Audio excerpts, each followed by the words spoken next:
Today we're going to talk about solving systems by graphing and introduction to systems of equations.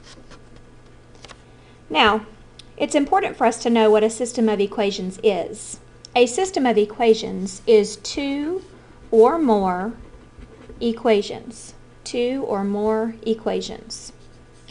Now this example here talks about a system of equations. Greengrass Incorporated charges an initial fee of $15 plus $10 per hour for lawn services. So here is the Greengrass Incorporated. Their main competitor, S&G Lawn Care, charges an initial fee of $35 plus $8 per hour. So here's S&G Lawn Care. The table shows this relationship. So here you have Greengrass, and here you have S&G. Now let's compare them. We've got Greengrass, 25, 65, 95, so they're increasing by $10 per hour. Not that you can see that here, but they are increasing by $10 per hour. We've increased 4 hours here, so that's $40. And then we're increasing on S&G Lawn Care by $35 per hour. Now, number 1 says, find the point of intersection in the table. What do you think an intersection is? That's right, it's a cross. An intersection is where two things cross. This is an intersection. That is an intersection. So, as we look at where they are intersecting, what do you think that means? It's where the two lines are the same. It's where the two lines are the same. And so, as we look at this, we're looking down, and you can see that they are the same right here. They are the same at 10 hours, so we're going to write that as an X, 10 hours. And you see this is your X, and then you have Y from the Greengrass, and you have Y from the S&G. This is our second set of Ys.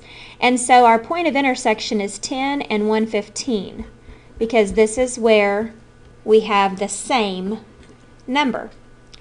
Number 2 says, why is this important to the customer? Well, if you look at it, look at where they're the same, and then look at Greengrass, 25, and compare it to S&G, 43.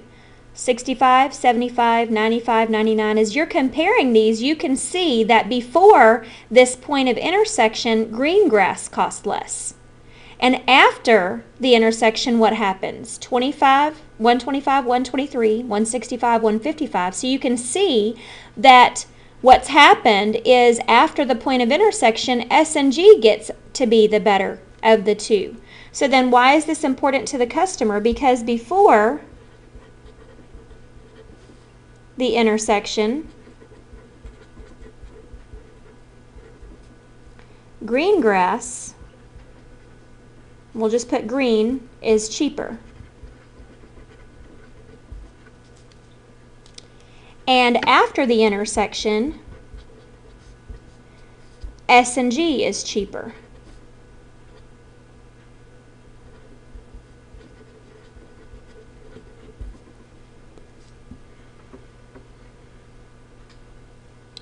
What does this point mean?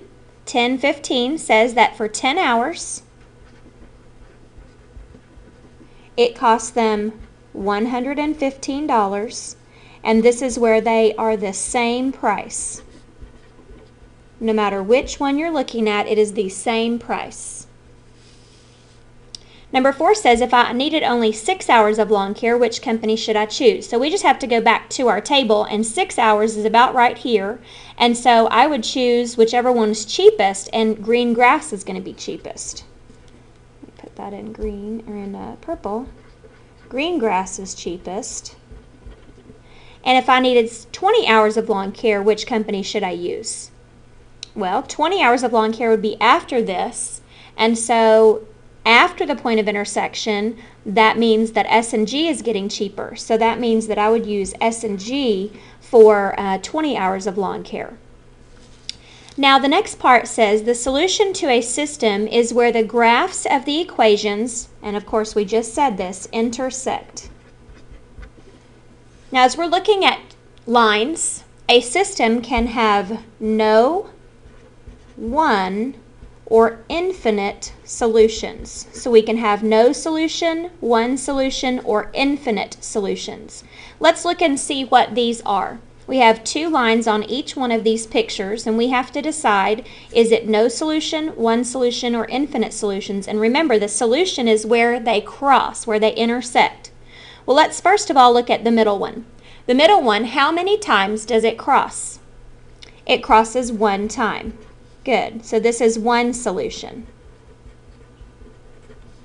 And when we have one solution, we label the point. And you can see that that point is labeled XY. Okay? Let's look at this one. Where do these lines cross? They don't cross. So this one is going to be no solution because they don't cross. And so for no solutions where it does not cross, they do not cross, this one is going to be a 0 with the slash through it, no solution. And so this one must be infinite solutions, but let's understand why. You see that we have two lines here. We have the first line, and then we have the second line. But notice that it ends up being the exact same line. Because it's the exact same line, how many points are touching? Well, if each one of these lines has points, then all of the points for the first line are touching all of the points for the second line. So that's why your answer here is infinite solutions,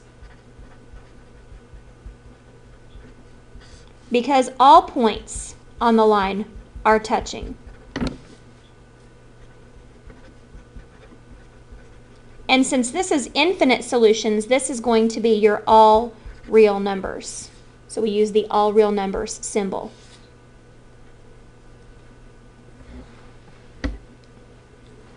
Let's continue. A system of linear equations can be solved using four methods. We've got four methods that we can use to solve a system of equations. And so let's talk about all four of those methods. We're going to just list them. And then as the week progresses, we will get to three of them.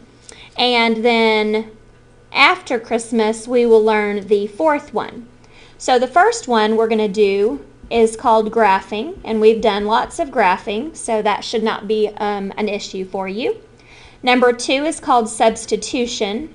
And we've been substituting all year, but this is a special kind of substitution because, of course, we have two equations this time. We also have elimination.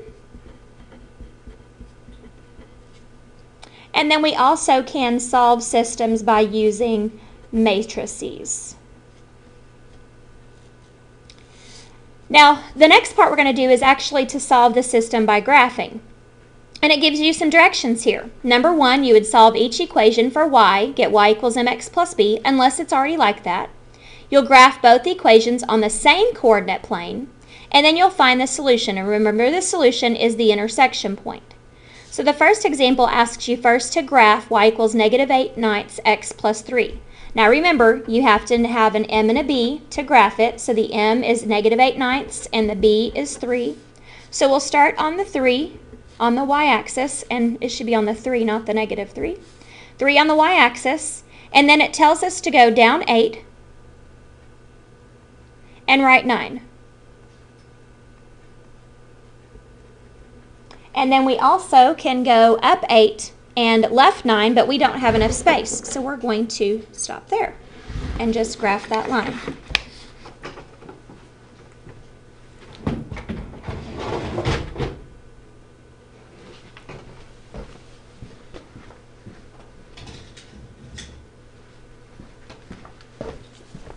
Had to get my handy dandy gift card to graph that line, but here we are.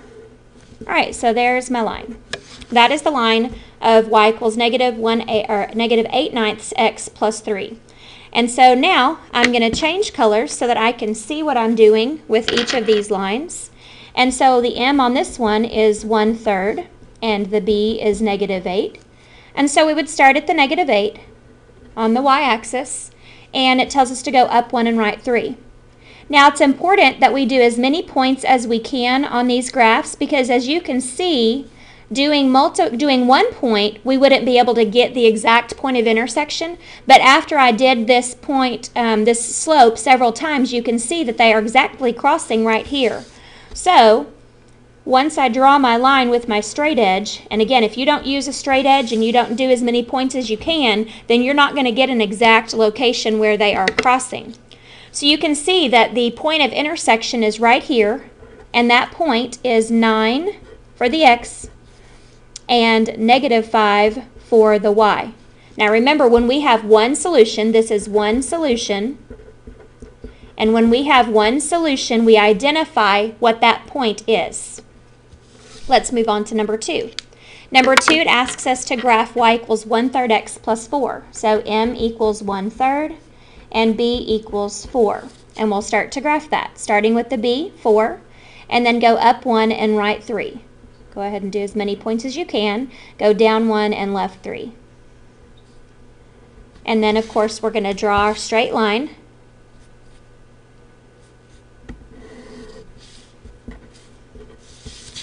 And we're going to change colors. Now, as you look at the second part of number 2, this one does not have a y equals mx plus b, so we can't pull the m and the b from it yet.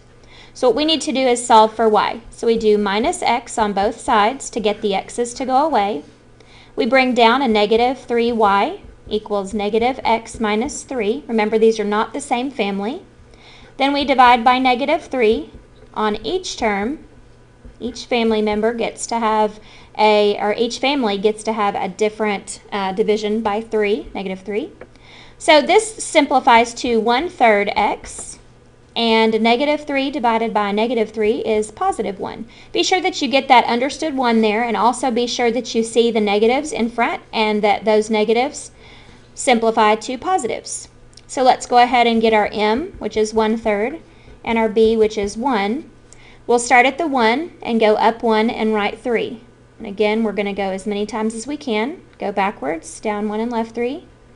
And what you'll see here is what? What can you tell about these lines? These lines are parallel. Now this is not going to give us our answer. Parallel is not our answer. What is our answer is how many times do these lines cross? They don't cross because they're parallel, which means what is the solution? No solution. Remember, no solution if they do not cross. Moving on. Number 3. Now this equation has not been solved for y, so we're going to do that. Minus 2x on both sides. This would be -y equals -2x plus 1. Divide by the -1 that's in front of the y, and y equals 2x minus 1, where m is 2 and b is -1. Remember, this is a concept that we've been practicing a whole lot. We first subtract the 2x to make it go to the other side. We divide by the -1 in front, and we do that under each term, and then we end up with y equals mx plus b. We take our m that's in front of the x and our b that's by itself, and we'll start to graph that. We go on the y-axis first, -1, and then remember, a slope of 2 is up 2 and right 1. These are concepts that we've been practicing a whole lot. So we'll go ahead and do as many points as we can so we can get a great line drawn. And we'll change colors. And so again, this one is not y equals, so we're going to subtract 6x on both sides.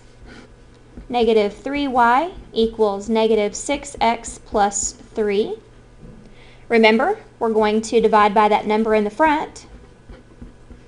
And y equals 2x minus 1, where m is 2 and b is -1. Now, something kind of peculiar on here is that when we start to graph this, we end up using the exact same points. Do you see that? We're using the exact same points. What did it mean when they were using the exact same points? Where all the points were exactly the same? That means that it is going to be all real numbers. All points are the same. Or you could say that this is the same line. Because it's the same line, it's all real numbers. And then the last example is a system of equations, because you can see two lines here. And what we need to do is see where they're going to cross. Now, yes, one way is to just kind of extend those lines, but we want to extend the lines accurately. So we're going to say extend the lines using, does anybody have an idea of what we could do to extend the lines? Using the slope. Good. So we are going to use the slope, and we're just going to do our counting. This tells me I need to go down 3 and right 2. So I'm going to go down 3 and right 2 and put a point. Down 3 and right 2 and put a point. Down 3 and right 2 and put a point. And then I'm going to extend that line. So we're going to extend the line, yes, but we're going to extend it using good points. So there's the extension of that line. Now let's extend the other one. The other one, you can see, is going up 1 and right 3. It's going up 1, right 3. So we're going to do that again, and you'll notice that it crosses right here. But I am going to go ahead and draw my line so that we can see two lines crossing. And remember, the point of intersection is where they cross, and they are crossing right here in the middle. This one has one solution, so we label that solution as 0, -2. You guys did a great job graphing systems of equations. Have a great day.